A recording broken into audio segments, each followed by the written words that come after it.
ইল্লা হামিমা ওয়া গাসসাকা, হামিম জাতীয় একটা পানি লাগবে। এই পানিটাকে বলা হয় তিনাতুল খাবাল। তিনাতুল খাবাল হলো জাহান্নামী ব্যক্তিকে যখন জাহান্নামের মধ্যে নিক্ষেপ করা হবে, তার সার মাঝে থাকবে, লাকড়ির মধ্যে আগুন ধরিয়ে দেওয়া হবে না, পাথরের মধ্যে আগুন ধরিয়ে দেওয়া হবে, মানুষ থাকবে আর পাথর থাকবে।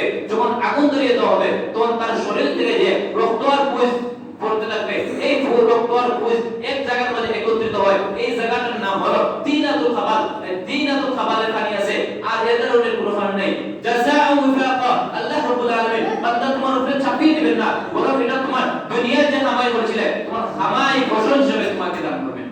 আমি আমার আয়াতের মধ্যে হালকা জাহান্নামের পরিচয় দিলাম। আল্লাহ রাসূল সাল্লাল্লাহু আলাইহি ওয়াসাল্লাম আব্দুল্লাহ ইবনে আব্বাস রাদিয়াল্লাহু তাআলা আনহু قال قال رسول الله صلى الله عليه وسلم اتقوا الله حق تقاته ولا تموتن الا وانتم مسلمون।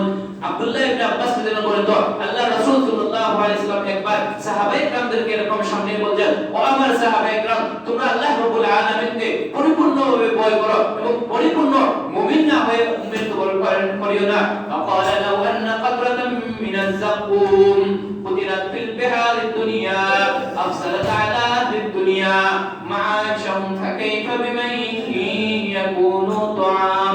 আল্লাহ রাসূল সাল্লাল্লাহু আলাইহি ওয়াসাল্লাম বলেন, জাহান্নামে এমন একটা গাছ আছে, এমন একটা ফল আছে, তার নাম হলো যাকুম। যাকুম গাছ এমন একটা গাছ, এমন একটা ফল, তার একটা ফোঁটা দুনিয়ার পানির মধ্যে পড়ে, দুনিয়ার পানির সমস্ত পানি তো নষ্ট হয়ে যাইবে, পাতালের নিচের পানিগুলো নষ্ট হয়ে যাইবে, তার একটা কাঁটা দুনিয়ার মধ্যে পড়ে, এই কাঁটার বিষাক্ত বিষের কারণে সবুজ শ্যামল গাছগুলো আছে না, এমন ভাবে ধ্বংস হয়ে যাইবে, কিয়ামত পর্যন্ত একটা গাছের একটা পাতা পর্যন্ত উঠবে না।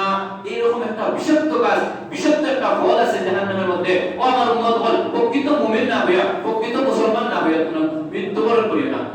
জাহান্নামী ব্যক্তিকে যখন জাহান্নামে দেওয়া হবে